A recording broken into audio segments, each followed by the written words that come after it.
ফখরুল সাহেব, মির্জা ফখরুল সাহেব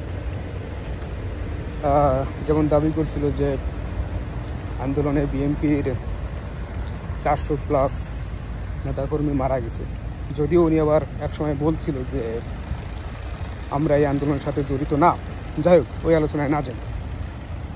তাহলে তার দাবি অনুযায়ী যদি 400+ বিএনপি নেতাকর্মী মারা যায়, এখন বিএনপি সেই নেতাকর্মীদের বিচার না চেয়ে নির্বাচনের জন্য কেন পাগল হয়ে গেছে? আপনারা কি মনে করেন যে বিএনপি ক্ষমতায় আসলে তাদের সেই 400+ নেতাকর্মীর হত্যার বিচার ওরা করবে? যারা মারা গেছে, ক্ষতি হয়েছে তাদের ফ্যামিলির, আপনাদের কি মনে হয় না তাতে বিএনপির কিচ্ছু যায় আসে না? কিচ্ছু যায় আসে না। এখন যারা আছে কিচ্ছু যায় আসে না। তারা সেই ফখরুলের দাবি অনুযায়ী 400+ বিএনপি নেতাকর্মীর যারা মারা গেছে তাদের বিচার কি বিএনপি করবে? না করে এখন তো এই সরকার চাচ্ছে আগে বিচার করতে, সংস্কার করতে।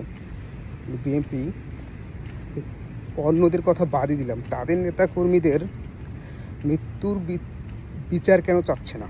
সেটা না চেয়ে কেন নির্বাচনের জন্য পাগল হয়ে গেছে? এখন অনেকে বলবে যে বিএনপি ক্ষমতায় যাইয়া তারপরে তাদের নেতাকর্মীর হত্যা বিচার করবে। এই মূলার রং কি, সাদা না কালা নাকি লাল? এই মূলার আসলে কোনো ভ্যালু আছে, কোনো ভ্যালু আছে?